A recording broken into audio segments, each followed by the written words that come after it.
Hello guys, a little Green Sneller back again with a new video, and today I'm gonna go over like some really great tips of building, like some must you just have to apply most of them to be able to build like really fast. And I'm playing this game for a while now, and in Playground now I've been grinding like a few build battles, especially because I wanna learn like a new building techniques and to get this like tips and tricks video for you guys.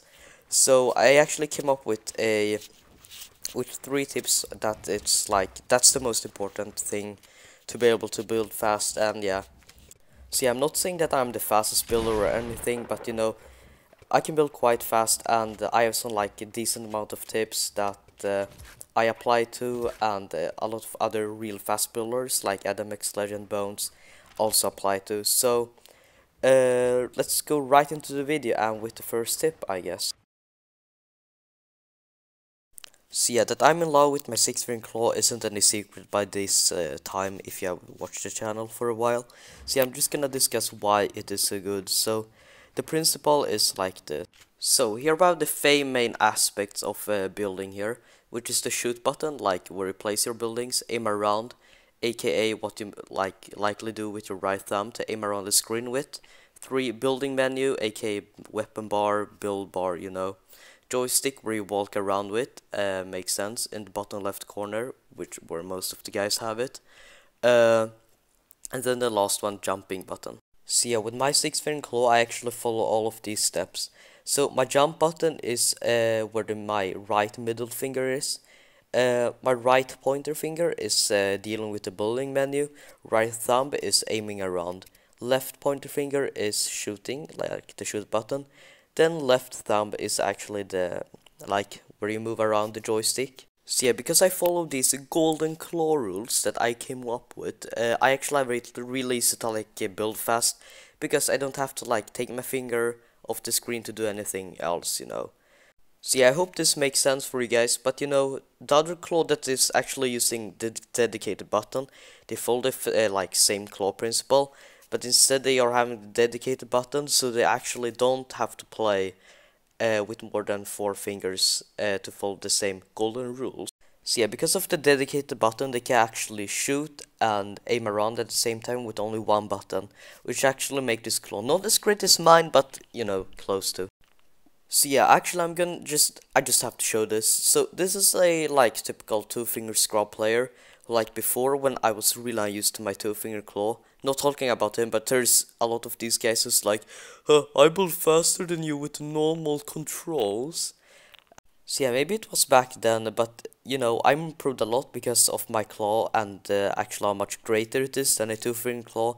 Plus that the potential of how fast you can build actually increases when you use a claw that follows the golden rules.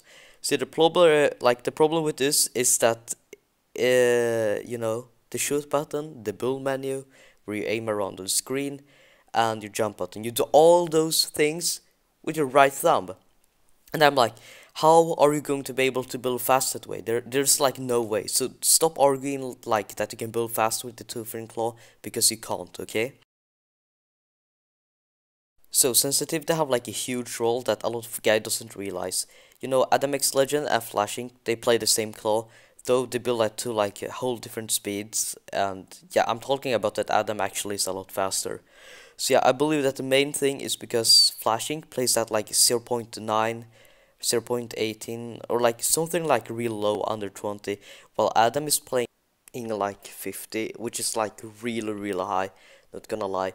And plus that, with the vertical sensitivity multiplier, which they both have on 100, it means that Adam's is 2.5 times greater than Flashing's, which probably that's probably a big part of why he actually builds at such a high speed as he does, and maybe the reason why Flashing have really good aim, in my opinion.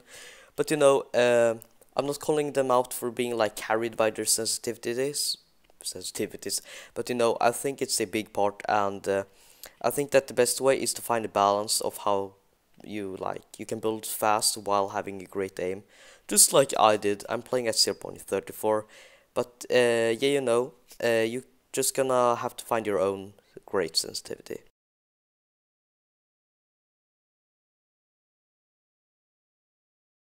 So when there's nothing more about sensitivity except for if you have a higher one, you build faster, or at least it looks like it, because you can turn around faster and make those really cool turns. We're actually gonna talk about the building techniques and why most of the like real good builders actually places a lot of floors and in their 1x1s in their turns, and why I choose to do it as well. So here we actually have my favorite builder or player, FNX Assassin, who actually quitted the game. He was playing a really strange claw, but and also it was like his building techniques just surprised me with how smooth they were. Just look at his turns, like take a look at his 1x1s. It's just like something that's so impressive how it just like flies up the high ground, if you understand what I mean. To have it, it's like a beautiful art, if you understand what I mean. So yeah, this dude actually asked me on my video I made like 3 months back, and he's like, why do you build platforms? Just build stairs for your 1x1. And another dude says, I know, right? Platform is a waste of materials. I hate when people do that. I know, like, it's literally, hate is a really strong word. Like, why use it to something like such a small deal as placing floors? You know, you don't have to hate it, bro. So yeah, eventually I decided to put this comment on Soda's video, not for hating, just for educational purposes. And then this dude whale is like, nah, it's waste of mats. So I say it actually elevates you to the high ground faster. No, it's only for protection if someone is under you. So yeah, I'm asking, why does all the great builders do it? It's like, they don't know how to jump when building, so they have to place floors, blah blah blah, and then and you're the type of guy who is just following the popular people. I don't know, you know that shit. And actually, I have some like really great footage where I'm gonna teach you why it actually helps you to elevate the high ground and why I choose to do it. So here I have the footage, and as you're probably gonna see here, I'm just going on playground showing you this. Standing right here, placing a ramp, doesn't go up. Here once again, placing floor and ramp, I elevate up. Once again, I'm gonna demonstrate it for you. Placing floor, ramp, I elevate up. So yeah, this is what I mean by like how it helps you to elevate to the high ground. As you see here, placing a wall or like a ramp. As you see, I need to jump to get up. So this is what I mean by actually how it elevates you to the high ground. I'm gonna show some more examples. So yeah, I'm gonna show you the same principle here, just with a jump. So here you can see me standing here in the middle of the 1x1 trying to get up. There's no way I'm getting up. And this is the same principle, just with the jump. I'm gonna show you how you can use this to your advantage as well. Here, as you can see, floor ramp, just getting up so fast. So yeah, I hope you get the idea by now. So yeah, this is what I call running into your own wall. I know a lot of guys actually like to do this, and that is to place a wall in the beginning there to your 1x1, then you run into it, and then you kinda like change direction, make it 180. So I personally don't think that it's the greatest way to build. I did that before, and I'm gonna show you why it's better to stay like in the middle of the ramp and then build a professional 1x1. Not what I'm doing now, but because I'm choking a bit, you know. But yeah, so as you see here, I'm going up here, staying at like the half, then I make those turns. Once again, I don't have to run the same distance, and that distance that I'm running is actually wasting a bit of time. So yeah, I'm actually running to the edge of the 1x1, and that actually takes a few seconds. I know this isn't that important, but you know, instead you can just turn around here. You don't have to run to the edge of the ramp, place a 1x1 as protection to not fall down. So yeah, I hope you kinda get the point of why I personally do that. Why it like makes it a bit faster. It's not a big deal, but you know, I wanna be as fast as possible, building as good and clean as possible. So that's why I'm applying this. But yeah, even though I came up with those tips, like, I'm still practicing a lot, and actually I'm following the same like tips, and I've been following them for a while. So yeah, these tips actually, especially the one with building techniques, can take like a real long time to master and learn. To like be able to time your movement, place buildings perfectly, don't misbuild it. That's like, it takes a lot of time to learn that, and I hope you understand that as well. And yeah, by the way, I don't tell you that you like have to play either of like Adam X Legends Claw or my 6th Fin Claw.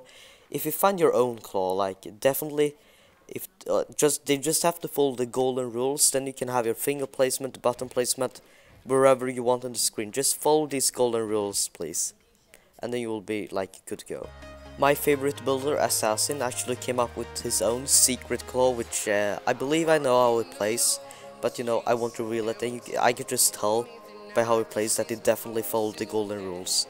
So yeah, I believe that's it. So if you like this video, you think that these tips actually helped you, please feel free to like share the video, like, subscribe.